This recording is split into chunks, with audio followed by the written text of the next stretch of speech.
शहर के भीड़ भाड़ वाले बाजार में एक छोटी सी ठेली थी जहां हर शाम एक महिला पानी पूरी बेचने आती थी।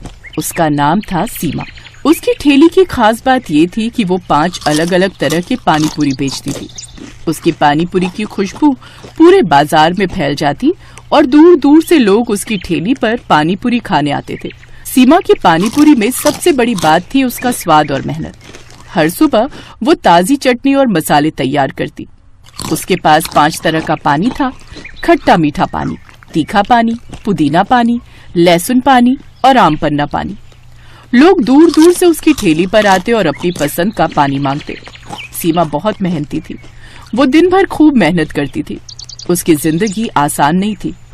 उसका पति बीमारी के कारण काम नहीं कर पाता था, इसलिए घर की और बच्चों की पूरी जिम्मेदारी अकेले सीमा ही संभालती थी। सीमा जिस जगह पर अपनी पानीपुरी का ठेला लगाती थी, उसके सामने एक बड़ी किराने की दुकान थी जिसे रमेश नाम का एक बदमाश आदमी चलाता था। रमेश सुमन से बहुत चिढ़ता था और अक्सर ही उसे किसी न किसी बहाने बुरा भला बोलता रहता था। इसका सबसे बड़ा कारण था सुमन की ठेली पर ग्राहकों की भीड़ लगना।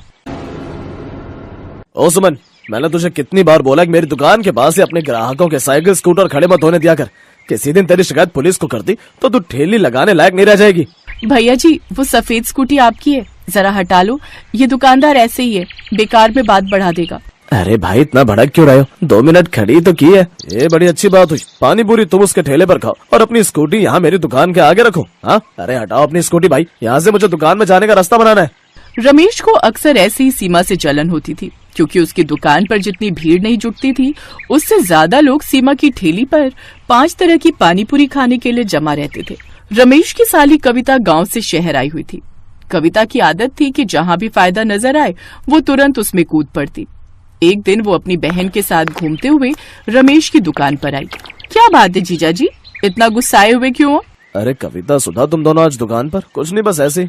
सुधा का मन हो रहा था बाजार घूमने का, तो बस सोचा दुकान पर भी आ जाए। चलो ना दीदी, वो सामने ठेले से पानी पूरी खाते। उस ठेले पर 5 तरह की पानी पूरी है। कोई जरूरत नहीं है उसके ठेले से कुछ खाने की। सामने दुकान से समोसे ला देता हूँ, वो खा लो। पर आप उस ठेले से पानी पूरी क्यों नहीं खाने दे रहे जीजा जी? आखिर ऐसी क्या बात है? क्या उसके पानी पूरी खराब होते हैं? नहीं, बस ऐसे। मुझे उसके ठेले पर बढ़ती हुई भीड़ पसंद नहीं है। उसके ठेले की वजह से मेरी दुकान के बाहर भी जगह नहीं बचती। इसी वजह से मैं उससे बात करना पसंद नहीं करता। बेकार से पानी पूरी खिलाकर इतने पैसे कमा रही है ये। वैसे जीजा जी, ये पानी पूरी का धंधा बढ़िया बहुत है। अच्छे खासे पैसे कमा लेती हो कि ये पानी पूरी वाली। और क्या, मैं तो इनको भी कई बार कहती हूँ कि तुम भी इसी तरह का कोई काम खोल लो। पता नहीं, ये दुकान पर बैठते हैं, यहाँ तो कोई कमाई ही नहीं होती। इससे ज्यादा तो वो सुमन पानी पूरी वाली कमा रही है। अरे तो मेरे कोई 10 हाथ और 10 पैर तो नहीं है जो मैं एक साथ इतना काम संभाल सकूं। तुझे घर के कामों से फुर्सत नहीं है। इन सब कामों के लिए एक आदमी की जरूरत होती है जो सारा दिन ड्यूटी दे। जीजा जी, अगर मैं पानी पूरी का ठेला लगा लूं, इतना तो कह सकती हूँ कि भीड़ तो मैं ऐसे ही ले आऊंगी। ये 5 तरह की पानी पूरी का ठेला जो लगा रही है, मैं इससे बढ़िया पानी पूरी तैयार कर दूंगी। पर पैसा तुम्हें लगाना होगा जीजा जी। हाँ हाँ, क्यों नहीं, मैं तो पैसा लगा सकता हूँ। और मेरे तो दिल को ठंडक भी मिलेगी जब कोई इसको टक्कर देने वाला आएगा। मैं कल ही तुझे पानी पूरी का ठेला लगवा देता हूँ। पर तुझे पानी पूरी बनानी आती है ना? हाँ हाँ जीजा जी, बहुत बढ़िया पानी पूरी बनानी आती है। मैं गाँव में कभी कभी घर पर बना लिया करती थी। सब उंगलियां चाटते रह जाते थे। कविता की बात सुनकर रमेश के मन में लालच आ जाता है। उसके मन में तो वैसे भी सुमन के लिए ईर्ष्या थी। अब कविता का साथ मिलने से उसके मन में योजना भी आ गई। अगले 2 से 3 दिन में रमेश ने कविता को दुकान के बिल्कुल बराबर में 5 तरह की पानी पूरी का ठेला तैयार करके लगवा दिया। ठेला देखने में बहुत सुंदर था। शीशे वगैरह लगे हुए थे। ठेला लोगों को अपनी ओर आकर्षित कर रहा था, क्योंकि ठेला देखने में सुंदर होने के साथ साथ पानी पूरी के रेट भी बहुत कम थे। और कविता लोगों को आवाज लगाकर सस्ते पानी पूरी के लिए लालच दे रही थी। 10 रुपए में 5 तरह के स्वाद वाली पानी पूरी, इतनी सस्ती कभी नहीं खाई होगी। आइए आइए, 10 रुपए में 5 तरह की पानी पूरी खाइए। आज ग्राहक क्यों नहीं आ रहे? अरे, ये सामने पानी पूरी का ठेला किसका है? रमेश ने अपनी साली को मेरे जैसा ही पानी पूरी का ठेला क्यों लगा कर दिया? किसी और चीज का भी तो लगा सकता था। कहीं न कहीं इसकी वजह से मेरे ग्राहक बहुत कम हो गए। अब रमेश की साली कविता की बिक्री बढ़ गई और सुमन की बिक्री पर असर आ गया। पता नहीं कविता की पानीपुरी में वो स्वाद भी नहीं था जो सुमन की पानीपुरी में था। फिर भी लोग कविता के ठेले से ही पानीपुरी खाते थे। सुमन ने अब रमेश की दुकान के सामने ठेला लगाना बंद कर दिया। अब वो दुकान से दूर बाजार में ठेला लगाने लगी। हालांकि उसे जगह के पैसे देने पड़ते थे, पर कहीं न कहीं उसे ये सुकून था कि उसे रमेश जैसे इंसान से मुंह नहीं लगना पड़ रहा था। कहते हैं इंसान की बेईमानी की सजा उसे एक न एक दिन मिल ही जाती है। ऐसा कविता और रमेश के साथ हुआ। कमाई अच्छी होने से रमेश के मन में लालच आने लगा।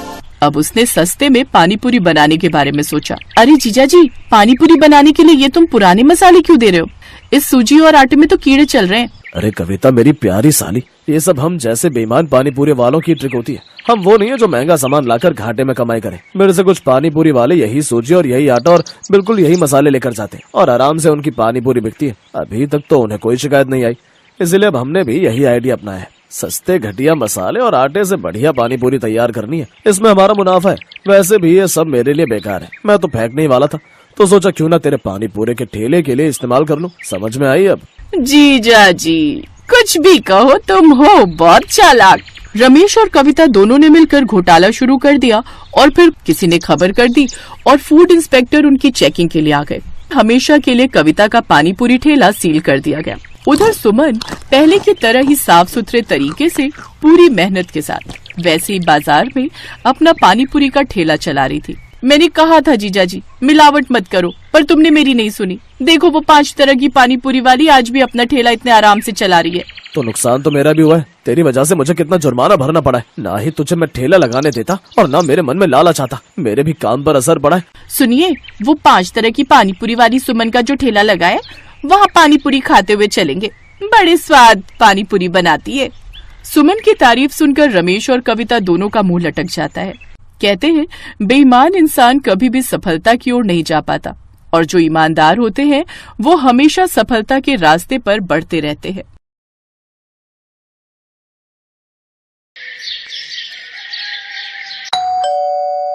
आ गई तू? माँ बहुत भूख लगी है, कुछ खाने को बना दो जल्दी से। बता क्या खाएगी? माँ सबसे जल्दी तो मैगी बनती है ना। मुझे पता था कि तू मैगी ही खाएगी। चल हाथ मुंह धो ले, मैंने पहले से ही बनाकर रखी है तेरे लिए। सच में माँ? मैं बस अभी आई फिर तो।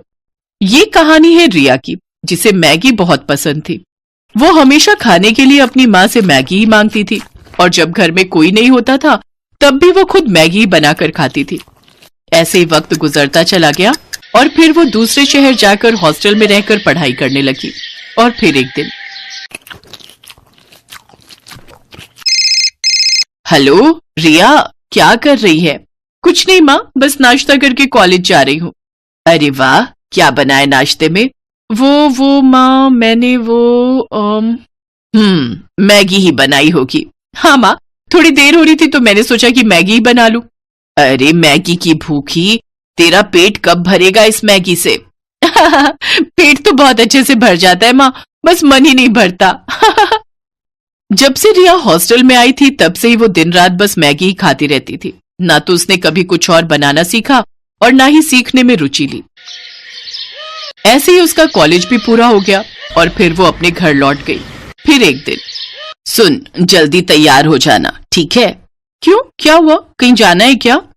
अरे पगली, बताया तो था आज लड़के वाले आ रहे हैं तुझे देखने।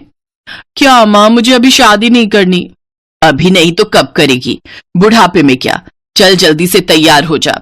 सरला के कहने पर रिया तैयार हो गई। सुधीर और उसकी माँ कुसुम उसे देखने आए। रिया की सुंदरता देखकर सुधीर ने उसे फौरन पसंद कर लिया और फिर 2 महीने बाद उनकी शादी की तारीख भी तय हो गई। इसी बीच सुधीर और रिया बाहर घूमने गए और फिर एक होटल में। तुम क्या खाना पसंद करोगी? मैं तो राजमा चावल खाऊंगा। वो यहाँ मैगी मिलती है क्या? हाँ मिलती ही होगी, पर होटल में आकर मैगी खाओगी? हाँ, क्यों नहीं। चलो ठीक है, जैसे तुम्हारी मर्जी। उस दिन सुधीर को समझ आ गया था कि रिया को मैगी बहुत पसंद है, लेकिन कितनी ज्यादा पसंद है ये तो उसे मालूम होना अभी बाकी था। फिर उसी शाम, रिया देख अब तेरी शादी होने जा रही है, अपने ससुराल में जाकर उन्हें क्या खिलाएगी? बस मैगी? अरे कुछ तो खाना बनाना सीख ले, वरना तेरी सास तुझे धक्के देकर घर से बाहर कर देगी। हाँ माँ, कल से मुझे खाना बनाना सिखा देना, ठीक है? रिया को कभी खाना बनाने में इंटरेस्ट नहीं आया। उसने जब बहुत आसानी से अपनी माँ को कहा कि वो कल से ही खाना बनाना सीखेगी, तभी उसकी माँ समझ गई थी कि वो जरूर कोई तिकड़म भिड़ा रही है। शादी को अब बस 10 दिन बचे थे और अगले ही दिन रिया की 4 सहेलियां उसकी शादी के लिए उसके घर में आकर रुक गईं। सरला समझ गई कि अब वो उसकी सहेलियों के सामने उसे क्या ही खाना बनाना सिखा पाएगी। और हुआ भी वही जिस बात का सरला को डर था। शादी की तारीख आ गई, पर असली कहानी तो अब शुरू होने वाली थी। शादी के ठीक 2 दिन बाद। रिया बेटी, यहाँ आओ। जी माँ जी। हमारे यहाँ रिवाज है कि नई बहू दूसरे दिन खाना बनाती है। आज सुधीर के फूफा जी और मौसा जी खाना खाने आएंगे, तो तुम एक काम करो, 3-4 तरह की बढ़िया सब्जी वगैरह बना लो। अगर तुम कहो तो मैं लग जाती हूँ तुम्हारे साथ। नहीं नहीं माँ जी, मैं कर लूंगी। रिया ने उस वक्त तो अपनी सास को हाँ बोल दिया, लेकिन अब उसकी हालत खराब हो रही थी, क्योंकि बचपन से उसने मैगी के अलावा कुछ और बनाना सीखा ही नहीं था। वो किचन में गई और झट से अपना फोन खोला और अलग अलग रेसिपीज खोलने लगी। उसने तय किया कि वो फोन से देखकर 3-4 तरह की डिश बना लेगी। उसने खाना बनाना शुरू किया, लेकिन कुछ ही देर में उसके पसीने छूट गए। चावल जल चुके थे, मटर पनीर में मटर तो थे, पर पनीर पूरा घुल चुका था। कढ़ी कच्ची थी और भिंडी में नमक तेज हो गया था। रिया समझ गई कि आज उसकी शामत आने वाली है। तभी बाहर से उसकी सास की आवाज आई, बेटा रिया, खाना बन गया हो तो ले आओ, सब लोग इंतजार कर रहे हैं। उसने झट से बर्तन गैस पर चढ़ाए और उनमें पानी उबलने के लिए रख दिया, और ठीक 10 मिनट बाद वो खाने की टेबल पर उन्हीं बर्तनों को लेकर आई। अरे वाह, बहू ने तो काफी कुछ बना लिया। लाओ बेटा, बड़ी जोर की भूख लगी है। हाँ भाई साहब, सही कहा, भूख तो जोरों की लगी है। जैसे ही मौसा जी ने पहला बर्तन खोला, वो चौंक गए, क्योंकि उसमें मैगी थी। हैं? बहू ने तो मैगी बनाई है? दूसरा बर्तन खोलिए भाई साहब, उसमें होगा कुछ। मौसा जी ने जब दूसरा बर्तन खोला तो उसमें भी मैगी ही थी। इसमें भी मैगी है? जी, ये वाली वेज मैगी है मौसा जी। अच्छा, और बाकी बर्तनों में कौन सी मैगी है बहू रानी? जी, वो तीसरे वाले बर्तन में मसाला मैगी और उस वाले में अंडा मैगी है। खाकर देखिए, बहुत बढ़िया बनाई है मैंने। रिया की बात सुनकर उसकी सास कुसुम ने अपना माथा पीट लिया, और उधर सुधीर के फूफा जी और मौसा जी एक दूसरे का मुंह ताकने लगे। लेकिन रिया ने इस घटना के बाद भी खाना बनाना नहीं सीखा।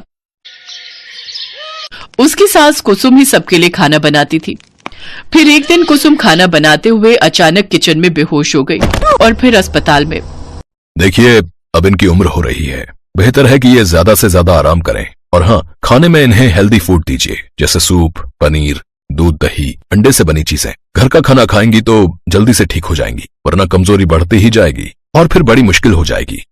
रिया और सुधीर कुसुम को घर ले आए, लेकिन रास्ते भर ना तो कुसुम ने और ना ही सुधीर ने उससे कुछ कहा। फिर अगले दिन जब कुसुम सोकर उठी तब, चलो अब फटाफट सबके लिए नाश्ता बना देती हूँ।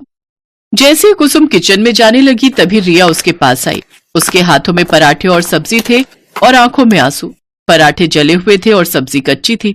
कुसुम ने मुस्कुराकर रिया के सिर पर हाथ फेरा और बोली, कोई बात नहीं बेटा, ऐसा करो, मेरे लिए कुर्सी डाल दो रसोई में, मैं बताती जाऊंगी और तुम बनाती जाना, फिर देखना सब ठीक से बनेगा। उस दिन से कुसुम रिया को हर रोज खाना बनाना सिखाने लगी, और रिया भी अब दिल लगाकर सीखने लगी। 6 महीनों तक रिया ने मैगी को हाथ तक नहीं लगाया, और अब वो बहुत बढ़िया खाना बनाने लगी। उसकी सास कुसुम भी अब पहले से तंदुरुस्त हो गई थी।